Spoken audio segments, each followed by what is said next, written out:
अन्य महत्वना समाचार वीर नर्मद यूनिवर्सिटी में बीकॉम पेपर फूट्यु होवानी जानकारी मळी रही है।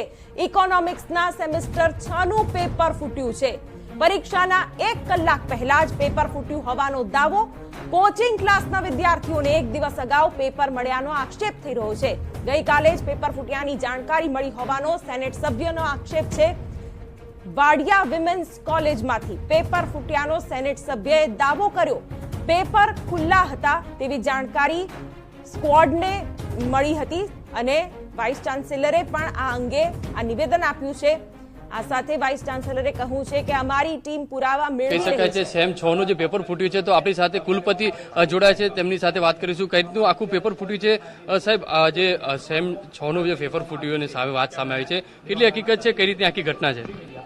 હકીકત એ છે કે આજે બપોરે 2 થી 4 નું પ્રશ્નપત્ર છે, અંતિમ ટીવાય બી અને ટીવાય બીકોમ નું। એ જે સમય ખુલવું જોઈએ એના કરતા સમય કરતા પહેલા ખુલી ગયું હતું।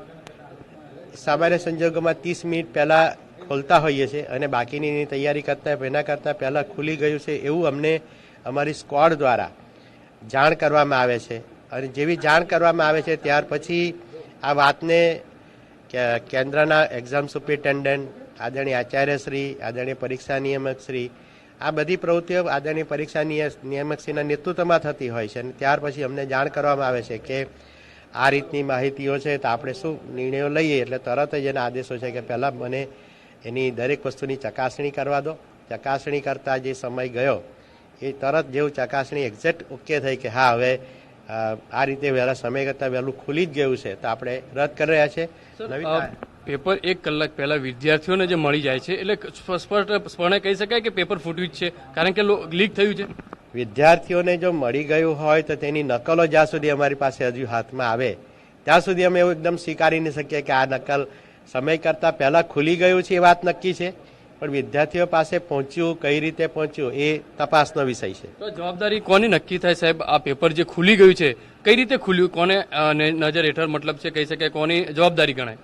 આ હંમેશા પ્રશ્નપત્ર જે છે યુનિવર્સિટી તો સમય કરતાં પહેલાં એના કેન્દ્રના જે મુખ્ય આચાર્યશ્રી હોય છે એ આચાર્યશ્રીના નેતૃત્વમાં કામ કરતી એક્ઝામ સુપ્રિન્ટેન્ડન્ટની જે ટીમ હોય છે એ એક્ઝામ સુપ્રિન્ટેન્ડન્ટની ટીમને એ અર્પણ કરવામાં આવતું હોય છે। અને એ આખો બંચ હોય છે, અલગ અલગ તારીખનો એક સાથે હોય છે। એ જે તે સમયના જે તે એક્ઝામ સુપ્રિન્ટેન્ડન્ટે શાંતિથી પોતાની પરીક્ષાનું ટાઈમ ટેબલ અને બેને મેચ કરીને ખોલવાનું હોય છે।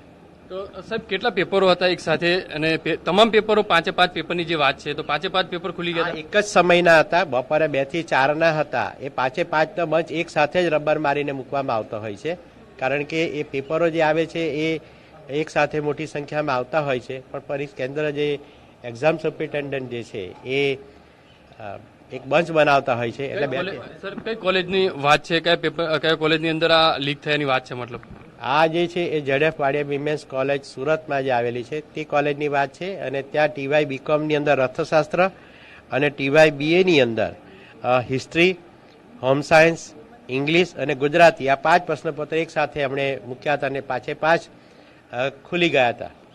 કોઈ ખામી દેખાશે અથવા તો મતલબ લીક કર્યું, જાણી જોઈને લીક કર્યાની વાત સામે આવશે તો પોલીસ કામગીરી અથવા તો કઈ રીતની યુનિવર્સિટી તરફથી કાર્યવાહી કરશે? આવા તમામ પ્રકારના કેસની અંદર શિક્ષક હોય કે વિદ્યાર્થી હોય તમામ પ્રકાર માટે યુનિવર્સિટીના બંધારણ મુજબ ફેક કમિટી બનાવેલી હોય છે।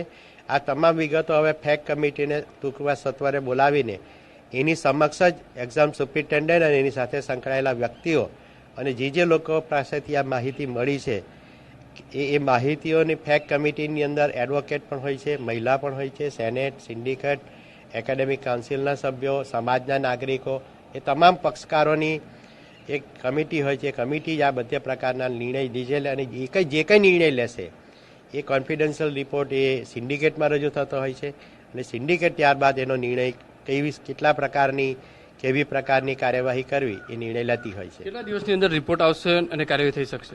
આ 6 દિવસની અંદર આ રિપોર્ટ આવી જશે। ફેક કમિટી એકવાર આ પરીક્ષાઓ પૂર્ણ થાય એટલે તરત જ અલગ અલગ પ્રકારના બીજા પણ કેસો હોય છે, પણ આ કેસ માટે અમે સ્પેશિયલ ફેક બોલાવીશું। આ તો યુનિવર્સિટીના જે વાઇસ ચાન્સલર જે રીતે કહી રહ્યા છે કે ખાસ કરીને જે રીતે વાડિયા વિમર્શ જે કોલેજ છે તેની અંદરથી પેપર લીક નહીં, પણ જે રીતે સમય પહેલા જે ખોલી દેવામાં આવવાની જે વાત સામે આવી છે તેને લઈને આખી કમિટી તપાસ કરશે અને ત્યારબાદ આગળની કાર્યવાહી હાથ ધરશે. હવે જોવાનું રહ્યું કે પેપર ખરેખર લીક થયું છે કે નહીં. કેમેરામેન સંજય ચંદ્ર સાથે બલદેવ સુથાર, TV9 સુરત. ત્યારે વીર નર્મદ યુનિવર્સિટીમાં બીકોમનું ઇકોનોમિક્સનું પેપર ફૂટ્યું છે.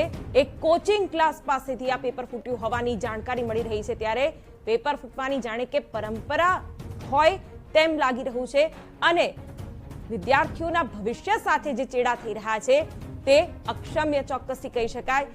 વીર નર્મદ કરીશું યુનિવર્સિટીના જે કહે છે કે ભાસભાઈ આખી કઈ રીતની લીક થયાની વાત સામે આવી છે. યુનિવર્સિટી એક દિવસ પહેલા વાડિયા વિમેસની અંદર BA નું જે પેપર હતું એ પેપરની બદલે આજનું ઇકોનોમિક્સનું પેપર વેચી દેવામાં આવ્યું, પરંતુ વાડિયા વિમેસના પ્રિન્સિપાલ અથવા તો એ લોકોએ આ વાત છુપાવી અને એના કોલેજ જે વિદ્યાર્થીની પાસે આ પેપર આવ્યું હતું એ પેપરને એ લોકો એવું કીધું કે તમારે કોઈને જાણ નથી કરવાની, તમારે કોઈને કહેવાનું નથી. અને આજે એ વિષયની પરીક્ષા લેવાની ત્યારે રાતે ઘણા બધા વિદ્યાર્થીઓ પાસે આના ક્વેશ્ચન પેપરો ફરતા થયા હતા અને એ બાબતની જાણ મેં યુનિવર્સિટીના કુલસર્જને પરીક્ષાના 1 કલાક પહેલા યુનિવર્સિટીમાં જાણ કરી અને અનેક વિદ્યાર્થીઓને ખબર હતી. ઘણા પ્રોફેસરોના પણ ફોન આવેલા મારા પર અને ઘણા વિદ્યાર્થીઓના ફોન આવેલા. ત્યારે એક જાગૃત સેનેટ સભ્ય તરીકે અમે NSUના સાથી મિત્રો સાથે આજે રજૂઆત કરી હતી કે આજની પરીક્ષા શરૂ થતા પહેલા આ અંગે તપાસ કરવામાં આવે કે એક દિવસ પહેલા વાડિયા વિમેસની અંદર આ પેપર લીક થયેલું છે તો પેપર બદલવામાં આવે અથવા તો આજની પરીક્ષા રદ કરવામાં આવે. પરંતુ યુનિવર્સિટી તંત્ર દ્વારા વિદ્યાર્થી સાથે અહિત કરીને આજની પરીક્ષા પણ લીધી છે અને પરીક્ષાનું પ્રશ્નપત્ર પણ બદલવામાં નથી આવ્યું. ક્યાંક ને ક્યાંક આ પરીક્ષાના તપાસના નામે કોકને બચાવવા માટે માંગે છે. ભાઈ જે રીતે કહી શકાય છે કે પેપર કોઈ વિદ્યાર્થીઓ પાસે આવી ગયું હતું ખરી? હું માનું છું કે વાડિયા વિમેસના એક વિદ્યાર્થીને અનેક વિદ્યાર્થી પાસે આવેલું, ચાલુ પરીક્ષામાં આવેલું, જે પરીક્ષાનો સમય હતો ત્યારે આવેલું, પરંતુ વિદ્યાર્થી ક્લાસરૂમની અંદર મોબાઈલ લઈને નથી જતા એટલા માટે કોઈ ફોટો ન પાડી શકે. પરંતુ એના ક્વેશ્ચન તમામ લોકોએ વાંચેલા હતા, જે સીલ હતા એક દિવસ પહેલા ખુલી ગયેલા હતા અને આ ખૂબ ગંભીર બાબત છે. યુનિવર્સિટી એવું કહે છે કે થોડા સમય પહેલા જ આ જે છે તે પેપર ખુલી ગયું હતું એવું.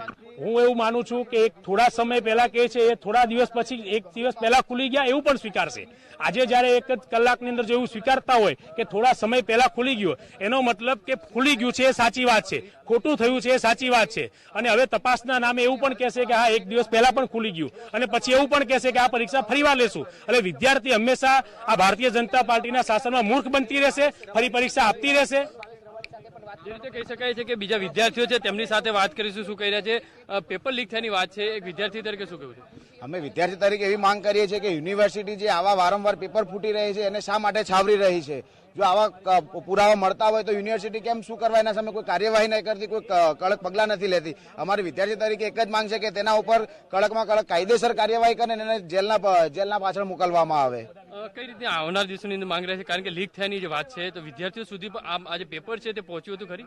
આ પેપર વિદ્યાર્થી સુધી 100% પહોંચ્યું છે. વિદ્યાર્થીઓ પ્રોફેસરને બતાવ્યું છે કે સાહેબ આ પેપર અમારી જોડે આવ્યું છે, છતાં પણ કોઈ પ્રોફેસરે પણ કોઈ યુનિવર્સિટીને જાણ નથી કરી. એના માટે અમે NSUએ પૂરેપૂરી વિરોધ કરીએ છીએ અને જો આના માટે જો કોઈ કાર્યવાહી નહીં કરવામાં આવે તો NSU આગળ ઉગ્રમાં ઉગ્ર આંદોલન કરશે.